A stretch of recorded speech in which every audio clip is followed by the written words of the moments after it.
Make no excuses. If you're passionate about something, get it done. And same thing in the workplace, by the way, in general in life.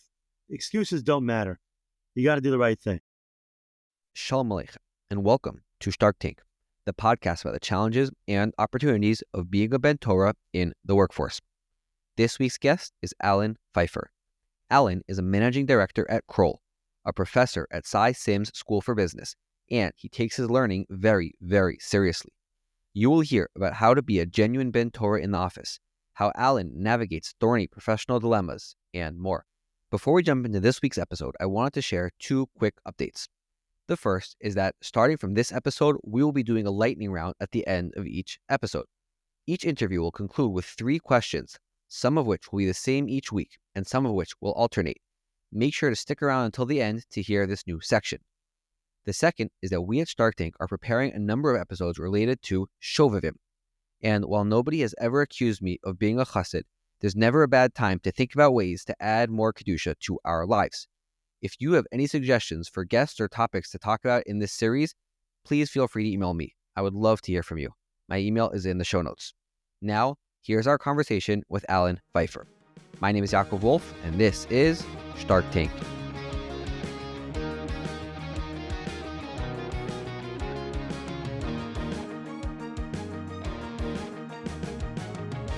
Allen Pfeiffer, welcome to Shtark Tank. Thank you so much for joining us today. Thank you, Yaakov. Pleasure to be here. So let's just start by framing this conversation. Maybe tell us what your day job is, what you do, what you enjoy about it. Well, let me start really with taking you a little bit further back. The reason for that is I think that for me and for many people, your background, your family life is really, really important to understand, where someone is professionally and where that fits into their life. So for me, I went to high school, Rabbi Wein's High School in Torah, and went early missions to YU, went to Shalavim for a year and a half.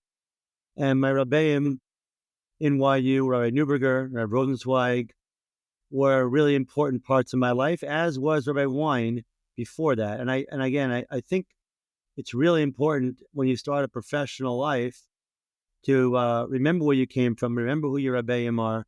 And my Rabbeim were a big part of my life as I started my career. I wasn't just looking to work. I was looking to do something meaningful, something that fit with my passion, something that allowed me to continue to be a Ben Torah and to raise a family. So after finishing YU, I got married literally the week I graduated. Got married to Miriam. We were privileged to have 6 beautiful children, and I'm very proud of all of them. 4 daughter-in-laws and a son-in-law as well, and all my grandchildren, Baruch Hashem. But my day job is at a firm called Kroll. I'm a managing director. Kroll was previously called Duff & Phelps, and prior to that, we were the consulting group of Standard & Poor's. We have approximately 6,500 employees worldwide in about 75 countries around the world. I got there originally after I got an MBA from Columbia. Coming out of YU, first I was at Quasha Lipton. I was an actuary. Rabbi Wein recommended always that pick a profession where you could have decent hours, continue to grow your family, and it can be a good stepping stone to what you want to do next. So for me, that was to be an actuary. And then I went to business school. After Columbia, then I joined Coopers & Lybrand, PricewaterhouseCoopers as a consultant on finance matters, and that became where I am today. What we do really is advise on valuation and corporate finance issues in the context of mergers and acquisitions, complex litigation matters, restructurings, and investigations. So I work with a lot of lawyers, a lot of boards of directors. Often I serve as an expert witness in court, or I consult on high stakes litigation matters and bring the expertise of my colleagues to the table as well, and work with a lot of different clients and partners and on challenging assignments. And I really enjoy adding value to every assignment that I'm brought into. That's very interesting. And just one follow-up on that is that I personally have felt a tremendous respect and love for my Rebbeim, and I've mentioned that publicly on the one hand. On the other hand, I did feel that there was a bit of a lacking in their career advice because they didn't necessarily have the business acumen to provide good career advice. So to what extent do you, I mean, you mentioned that you appreciated Rabbi Wein and others' advice early on in your career. So to what extent did you feel that they were really on the mark, and even years forward that their advice was helpful to you? That's a great question. Rabbi Wein continues to be one of my role models, in addition to Rav Neuberger, Rav Sobolovsky, Rav Rosenzweig, Rav Schechter. In Israel, Rav Asher Weiss and Rav Carmel, and I'm very close to Rav Yamir from Shalavim, all give me advice every step of the way. I mentioned Rabbi Wein because he in particular was a lawyer before he became a very popular lecturer and Rav, and I trusted what he had said because he had seen it through, not only with his Talmidim, but he himself. One quick story, I remember as an impressionable teenager, him telling me that his father, who was a Rav, advised him on his first day going to the office as a lawyer in a high-powered law firm in Chicago.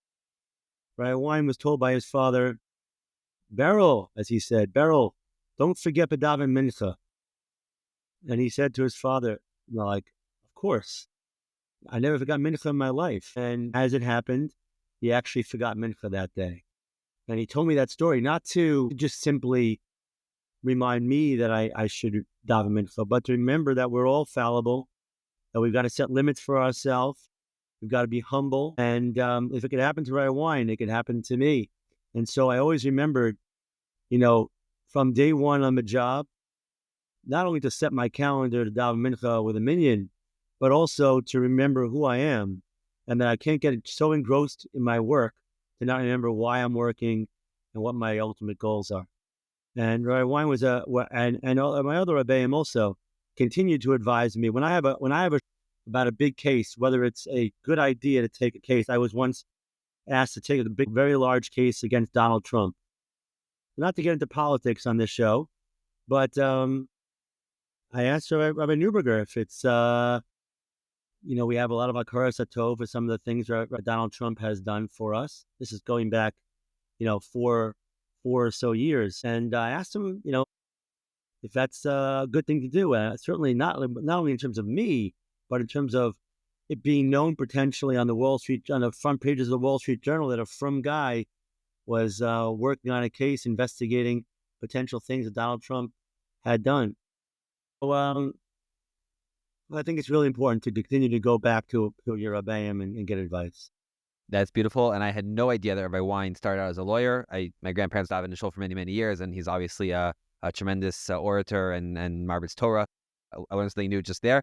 So let's talk a little bit about your other hat, one of your other hats, which is the fact that you teach at Syms School of Business. Can you tell us a little bit about how that came to be and what exactly your role is there? Sure. It's about 10 years now. I've been a part-time professor at Syms. Before that, I was a board member at Syms, which is the business school of Yeshiva University. And I continually mentioned at board meetings and in speaking with the dean back then, how important it is for guys in Syms and also the girls to not only hear the academic viewpoint, these theoretical formulas and how things are done theoretically, but actually practically what actually gets done in the boardroom with clients, real-time situations, real case examples, not just from a textbook. On top of that, I also thought it was really important to have someone who lives a Torah lifestyle to be a professor on these types of topics. And so the dean said back then, it was Mike Strauss, who was the temporary dean at the time, said, you know what? Maybe you should be a professor. I said, I'd love to. I'd love to give back. And I've been giving back ever since.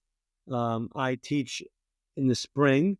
It's real difficult for me, to take off in the afternoon twice a week and go to YU and work with students and prepare for class and make sure it's engaging. But I really love it. I love to bring Torah into every class, bring real life examples of challenging situations I've had with my clients, with my colleagues, and I believe my students really appreciate it. And then ultimately also to help students get a job. I've hired students myself, but when I can't hire them, I've given them some career advice or refer them elsewhere. So that's great that you're able to give back and sort of capture all of this experience and bottle it and present it and pass it forward. And I want to get some of those ideas and have you share them with me and with our audience today. So let's start with some of like maybe the soft skills, the day-to-day things that people need to keep in mind when they're in the office conducting themselves as a Ben Torah. What have you found are the most important encounters that you've had and lessons that you've learned in that regard? From my perspective, the most important thing is to be yourself, to be authentic. It's okay for your clients and for your colleagues to know that perhaps the most important thing in your life is your dedication to Torah values and to a Torah way of life. It is not appropriate to have two different lives, one at work and one at home. As Rav Yamer from Shalavim always says, it's important to live a broad life based on the Torah or Rav Hutner. I wear a yarmulke. I testify in court. I've done that probably 24 times with my yarmulke on. It's typically not done that way, and I'm not halakhically saying one needs to wear a yarmulke, but for me, it makes me feel like I can be myself. Just to give you a quick story in terms of what it means to be myself that maybe people will appreciate. A number of years ago, I went with my client to a ski trip out in Idaho. And I don't typically spend a few days with my clients. I usually, go out to a Yankee game, go out to dinner. We network in ways like that. But he was excited to have a few of us out to his home in Idaho and to ski. I love skiing. And went out there with 3 others. I was the only Orthodox Jew. Of course, I brought my tefillin with me and davened and wasn't ashamed at anything. And obviously, he knew I was an Orthodox Jew. I wear a yarmulke. He knows me for a long time. But one situation which sticks out is I came with my Noah's Ark meals that were wrapped in double wrap of aluminum foil, and warmed them up and ate those. Okay, that's pretty standard for a kosher Jew. But when it came to washing, I said I have to wash. Jew, Orthodox custom is to wash before we eat bread. But then more notably, when it came to benching, typically what I've done when I'm with my clients is I kind of mumble with my hand over my mouth. I bring some food, bread back to the office and bench back in my office, or I say it quietly when nobody's looking. But I just said, my client's name was Kit Whitenauer. It's an Irish, great guy. Said, well, our practice is that after we eat bread, after we eat a meal, we say grace after meals and we thank God for the meal we just had. And I sat there with my sitter and I benched for a few minutes. And he watched me and he said afterwards, if only everyone else in the world were to think that way after they have something, after they have a meal, after they have anything they should appreciate, they should thank God and appreciate and realize it doesn't come from nowhere. He said, you guys, you Orthodox Jews, you really have it right. And just a small example, but it's our opportunity every single day when we go to the office to make a Kiddush Hashem. And that's what we say in the end of Aleinu every day. We walk out of the shul. We always end with Aleinu because the last paragraph in Aleinu, it speaks about our opportunity to Mikadesh Shem Shemayim, L'takin Olam Machashada. Because only then will be when everybody realizes that Hashem Echad. And how are we going to get there? By making Kiddush Hashem, by doing our best to be genuine every single day and to put in good days of honest work. That's what I try to do, and that's the advice I would give everyone. I want to try to go a little deeper to that idea. You opened up by saying the most important thing is to be yourself. And someone listening to that could say, well, that's like the most obvious thing in the world. Like, who else am I going to be if I'm not going to be myself? And yet, I think you and I both have seen examples of people who have a very hard time being authentic and being genuine and being themselves. Why do you think that might be, and what could be the possible antidote to that? I think that people have a tendency to feel like they don't want to be different. They want to fit in. And Okay, you wear a yarmulke, a girl will wear a skirt, but it's very important to prove to my colleagues that we're just like everyone else. We can work as hard as everyone else. We can tell funny stories, even if they're inappropriate. We can not be careful about our language. We can talk about a television show we watch. From my perspective, it's okay to say we're different. And I think that everybody has a need. It goes back to, especially as we get into discussion, maybe we could talk about my experience from Syms and how that relates to my teaching, how it relates to my professional experience as well. And in the sense that people are used to in high school and college, used to acting in a way where they fit in, where there's social norms, and they get to the workplace and it's a whole different ball game. Fitting in is not necessarily the goal. Of course, you want to get along. Of course, you want to be a good team player, but it's okay to be different, and it's okay. People will respect you ultimately if you are the kind of person who says, I'm not comfortable with that kind of story, with talking about women in a certain way. I'm not comfortable with certain language. I'm not comfortable going to a bar late at night. It's okay. And you can make it up in other ways by working hard and being somebody that they look up to. I think that a lot of people have a hard time with that, especially transitioning from yeshiva. Okay, I do want to get back to that a little more, but before that, I wanted to ask you a little bit about, you mentioned before the corporate dilemma that you had representing a case investigating Donald Trump. So are there other examples or other guiding principles that you have specifically in regards to professional things that you're expected or involved in and in your specific field, and how they interact and relate and sometimes come into tension with your Torah values? One story that comes to mind relates to Shabbos. I'm in Israel a lot, and Motzei Shabbos for me is still Shabbos in the United States. And my understanding of the halacha is that I can't get on the phone, I can't call a Jew when it's Shabbos or Yom Tov for them. And one time I was working on a really important case. Deal was about to close. Lawyers were waiting to hear back from me, and I refused to email the Jewish person who was working on the case. And instead, I went around that person and emailed the non-Jewish person. Ultimately, the Jewish lawyer found out that I was in discussion with her non-Jewish partner on Saturday afternoon. She knew I was in Israel, but she asked, "Why didn't you reach out to me? I'm not Orthodox." I said, "That's exactly the point. I'm Jewish and you're Jewish, and I keep Sabbath, and I don't want to encourage you in any way to violate the Sabbath, no matter if you consider yourself Orthodox or not Orthodox." I took a risk by saying that, but you know what she responded? She said that's the most beautiful thing she ever heard. That I care about her Shabbos, just like I care about mine. And it's just part of being one, about being genuine, about being real, giving real answers to people. Sometimes it's a little risky, but that time it worked, and it often does work. The other, I'll tell you one more Shabbos story. I hope I'm being responsive to your question. If not, you can ask again. But the largest matter I ever had in my career was I was the financial advisor for the Lehman Brothers bankruptcy. Lehman was the largest bankruptcy in the history of the world, and the bankruptcy court and the United States trustee hired a financial advisor. It was my firm, Duff and Phelps at the time. I was the lead, along with the lawyers from Jenner and Block, to examine why exactly Lehman went bad. But how did I get that work? I'll tell you a very interesting story.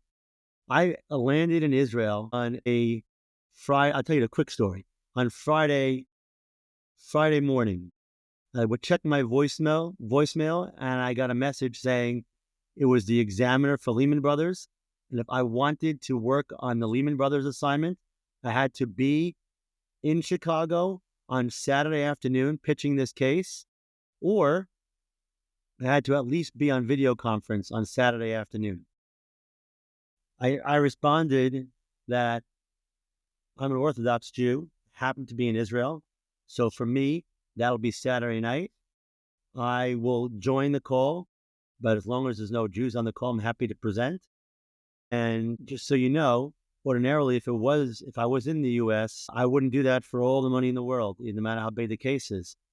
Anyway, make a long story short, we pitched the matter on Saturday night in Israel. It's the only work I've ever won on Saturday, and got back on the plane on Sunday and got started on a matter where hundreds of billions of dollars on the line and tens of millions of dollars of fees for my firm were on the line. So it was the biggest win we ever had, and it was Ashkacha Pratis that I ended up being in Israel, landed in Israel on Friday afternoon. Wow. And are there any dilemmas specifically with regards to your actual work, like the way you evaluate, the way you progress professionally, or any things that are maybe normal in the field and for you, you weren't sure if those are okay or not? Yeah, all the time, because I'm an expert in valuation, all the time clients are looking to kind of push the envelope on a valuation. And even if I'm testifying in court, there could be a range of what might be appropriate. A company could be worth anywhere between $100 million and $200 million, depending on what assumptions you use with your model. How Sorry, aggressive you I'm want just to going to be. jump in for a second. Maybe just for listeners who aren't from a finance background, maybe simplify a little bit what exactly that means as far as valuations and why companies are trying to push it, and then maybe how that reflects on your hashkafa. Sure. So if you're suing another company, you're saying, this company ruined us. They stole our patent. They renegotiated a deal, or they stole some key employees, or they misrepresented the particular aspects of the deal. So what kind of damage did that cause? Well, it caused a diminution of value. The value used to be 500 million, and now it's only worth 100 million. Damage is $400 million in that case, right? Or in a bankruptcy, there's often cases of who should get what piece of the pie, right? Which creditors, which debtors. So the valuation of the company is critical, and that's where I'm called to testify or to consult on those matters. And so value, like many things in life, is in the eyes of the beholder. Just like, your friendships, everybody likes different people, different ways. And same way, value of a company, I might think of a company's worth a certain amount. Someone else might think it's worth more. Just like I might like one house more than another house. And someone else, everybody's got a subjective feelings. So there's a lot of subjectivity in valuation. So what we say is it's a little bit more of an art than it is an exact science. But there are some parameters. There's some rules you don't break. You don't just make up a present value factor or a discount rate that's inappropriate. You don't assume a company is going to have 40% growth in the future when the whole industry is really growing at 10%. So if your assumptions are reasonable, you come up with one answer. If your assumptions are more aggressive, you come up with a much higher answer. So we're often asked, whether I'm on the stand or just advising my clients, we're often asked to push the envelope a little bit, either for litigation purposes or for tax purposes. Clients might want a low answer for mergers and acquisitions. They might want to market a company and try to say it's worth more than it actually is. And so we're often caught in those kind of moral dilemmas. And it's my job to make sure to be who I am and to always, within a range of reasonable outcomes, of course, to not go beyond that reasonable range. And so it happens all the time. Maybe this is a silly question, but if I were a company and trying to fudge the numbers and Allen would say, I'm not going to do that for you, wouldn't the company just go find someone else who would do it for them? It's exactly what they do. Yeah, that's okay. But we don't get the business. And so what other sort of tips and methods have you developed within that type of tension? How to navigate it, how to decide what's too much for yourself? Either are there post-game? Is this a halachic question? What do you do in those situations? Well, like when we're talking about discount rates and we're talking about multiples on a valuation, I don't think there are too many post-game that can opine on that. But what I make sure to do is really just ask myself, as Rabbi Wine also taught me, Vus up God. What would Hashem say? What's the right thing to do? Go to a number of my partners and through a committee process, try to determine what's reasonable. Look at what I've done in other matters so that I'm making sure not to push the envelope too far.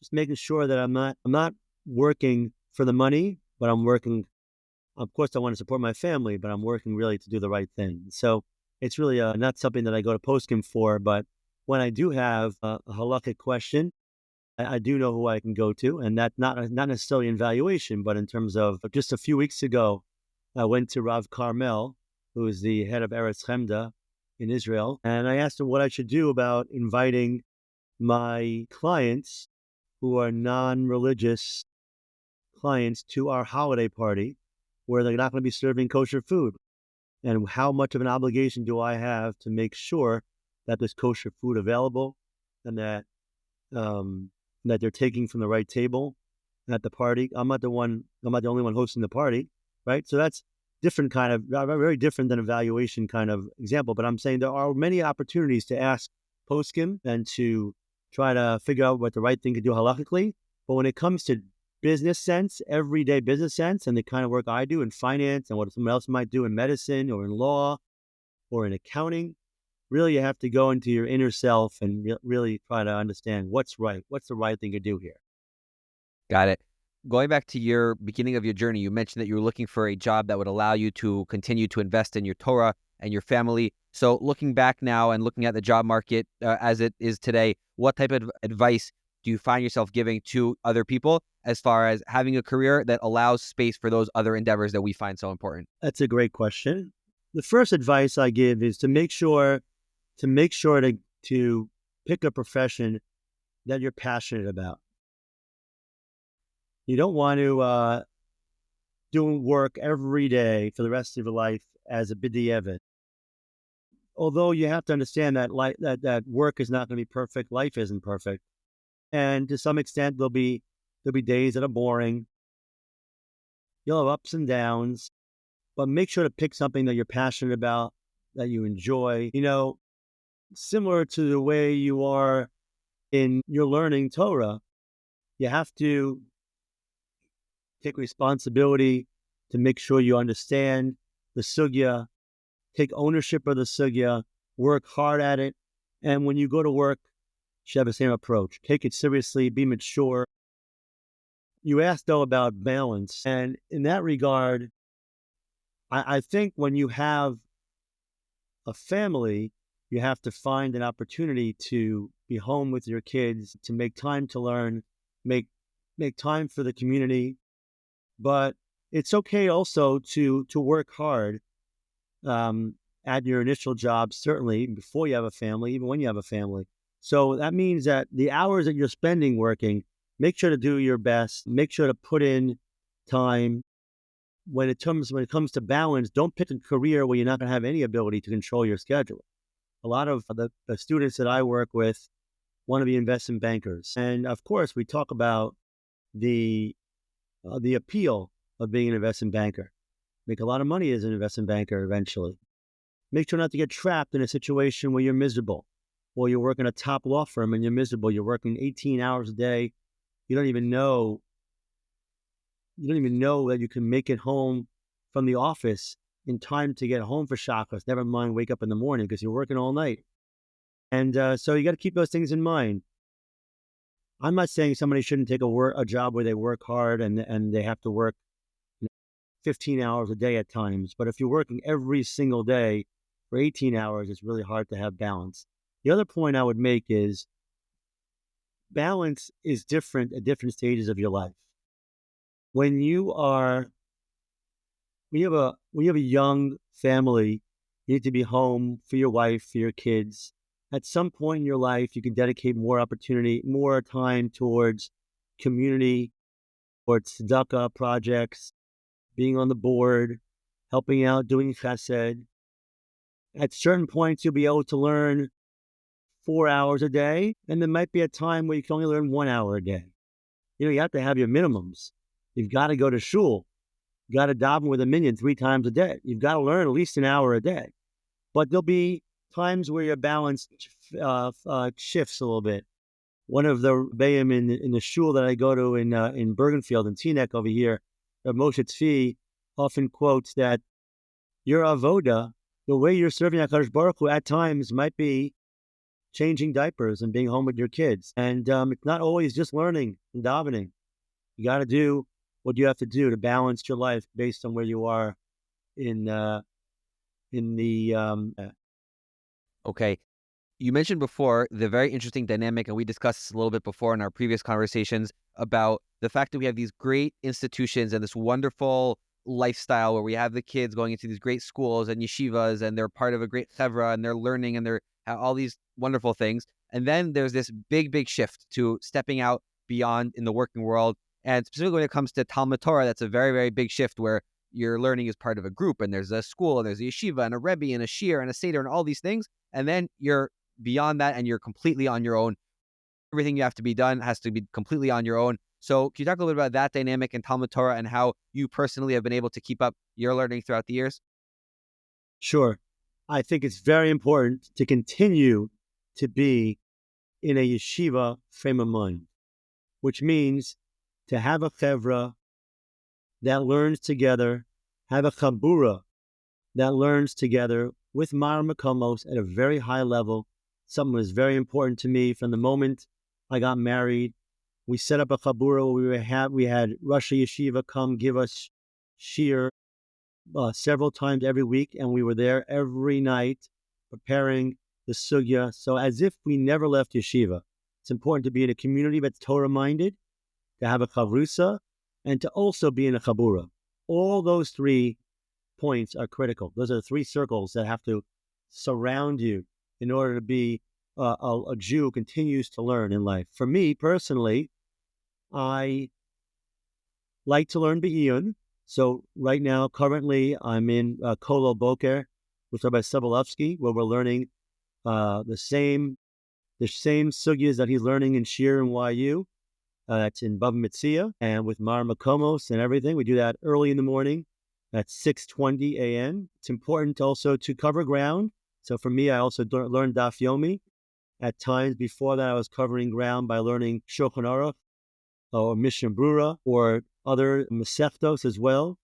And it's important for my stage in life. It's important for me to learn with my adult children. So I have a Seder 1 to twice a week with each of my children that are interested in learning with me. And we learn different topics, whether it's machshava or halacha or parsha each week. And I think that, first of all, it's most important to learn what you enjoy. For me, I enjoy the mix of Iyun and Bekias. By Bekias, my Daf Yomi is with Chavrusa. Also, you need somebody to continue to push you. You have to continue to be pushed. Don't stop growing when you leave yeshiva. Growth is a mindset that's for life, every single day. Certainly in your learning, but even as you interact with people and as you work, don't stop growing. Do you think that we could be doing a better job preparing? Because it's hard to anticipate these challenges, specifically learning-wise, when you're not in the water trying to swim. Is there anything you'd recommend people who are trying to get ready to leave the workforce and want to retain their learning? Or is this something that they really have to only start experiencing and getting better at once they're out of yeshiva? I think that it's important for institutions and for the individuals who are leaving yeshiva to partner up the young budding professional with people who have been in that career for a while, to have kind of a mentorship program. You have a mentorship program at work. You need a mentorship program at life too. You need to have role models. You need to have Rabbeim, of course. You need to have a family. You're going to have maybe a father, an uncle that you look up to in that sense, but it's also important to have other mentors and to give you practical advice. I think that Syms is, by the way, doing a good job also in terms of giving practical advice to some of the students now in terms of some of the halachic topics and the life topics that come up as work. That's really important too. But ultimately, institutions can do a better job and people can do a better job coming out of yeshiva, understanding that when you go to the workplace, it's not a Heimish Kiddush club anymore. You've got to be a professional. You've got to be mature. You've got to make a Kiddush Hashem. You've got to be yourself. Don't compromise in your ideals. Be that same person, but a certain level of maturity. Even if you're a guy who likes to joke around, just realize that you're in a place where everything you do makes an impression. And for some people, you might be making a first impression that lasts. So I think making that step is really important, and to have a mentor who can help you along the way with questions that you might have is critical. You mentioned before that you spend a lot of time here in Eretz Yisrael. Well, here where I'm sitting. You also spend a lot of time where you're sitting right now in the United States of America. And you sort of developed a bit of a routine where you're spending time really in both countries. So can you talk a little about that and your sort of Aliyah journey, what you tell others about their transitions to Israel and how you look at it? I think that Aliyah is a very personal thing, different for everyone, everyone's circumstances, their career. But I think that people, just like when I mentioned in terms of career advice, person must do what they're passionate about. If you're passionate about living in Eretz Yisrael, don't just give in and say, I can't do it in Israel. I can't make a living in Israel. I can't raise my children in Israel. Try to find a way to make it work. Now, for me, we went to live in Israel 18 years ago for a year. And we decided to come back and to educate our children in the States. And I think the lesson learned for that is that it's probably difficult when you have 6 children of all different ages to put them in school in Israel. So it's probably best to go to Israel before your family's gotten to the point where they're in first or second grade. Go when your children are young. If you can go a little bit later. But make sure to think it through. For me, we're empty nesters. Our youngest is in seminary for the year. And so we decided to spend more time in Israel and keep our house in New Jersey as well. We have married children in New Jersey, in the United States, and one is in Baltimore. And we have married children in Eretz Yisrael. And so we hope to spend time in both places. That's difficult for many people professionally. For me, I'm trying to balance that. My main advice is really to make no excuses. If you're passionate about something, get it done. And same thing in the workplace, by the way, in general in life. Excuses don't matter. You got to do the right thing. Okay, let's transition to our lightning round. 3 short questions with 3 short answers. We're in the winter now, and there are long Friday nights. So what's your favorite way of using those time after the Suda on Friday night? On Friday night, as my kids grew up, I love playing games. Not something that I would ordinarily do during the week, but nothing like a game of Codenames or Rummy Cube, a backgammon tournament. It's an opportunity to enjoy being with your children. If I can learn with some of my children, I do that as well. Go to the Rav's house for a shiur. Of course, we do that. We host onegs in our house, but really to spend the time with your children in a laid-back way is most critical. I'm also a little bit infamous for having very long Shabbos meals. It's not extraordinary to have even a 2.5, 3-hour meal. So by the time we're finished our meal, it's not so early. But I love those long Friday nights. Okay, you mentioned your love for learning Be'iyun. What's your go-to Lamdan sefer? I love the Minchas China, going through the mitzvos Be'iyun with quoting the different sugyas that can be involved in that mitzvah. I think it's fascinating. You asked Lamdas, but I'll tell you that I really, really enjoy some Machshava Sefer Sfarim. In particular, I'm learning now with one of my children, the Chazon Ish Emuno Bitachon. Incredible Sefer. Pincus has an incredible Sefer on Shabbos Malchasa. You know, I love learning. Minchas Usher goes through a great sugyas on the Parsha. There's a lot of great Sfarim out there, but those are some of my favorites. Okay, beautiful. And finally, if you were forced to quit your job and find any job that you wanted in any industry, what would it be? I'd probably get into private equity, where I could take a company, preferably an Israeli company, allow it to grow internationally, to employ more individuals, to bring the power and glory of Israel to the world, to help build something, to create more jobs. That's something I'd be pretty excited about. Although I love what I'm doing right now, I really love spending time with my family. So if I probably had to leave my job, I'd also continue to learn more and spend time more with my family and with the tzedakahs that I'm involved in. I'm very active with a lot of tzedakah organizations. I'm already spending a lot of time with Shalavim, with YU Connects, with NCSY, with Syms, with I'm involved in some boards and some local yeshivas like Nale, and before that, Y&J in New Jersey. I love community work and helping in that way. So, depending on my stage in life, whether I need to work anymore, but if I lost my opportunity to work, I'd probably just dedicate more time to get stuck onto those great organizations like that. Okay, I would love to figure out how many hours you have in your day doing all these wonderful things. Allen Pfeiffer, thank you so much for coming today and for sharing all these wonderful stories and insights and lessons from your career. Thank you very much. I appreciate the opportunity. That's our show for today. If you enjoyed this episode and want to help us grow our show, please share it with a few friends and leave a comment below. And if you haven't yet subscribed or left a 5-star review, please do that. It really helps us grow. Until next time, keep on steigen, Chevra.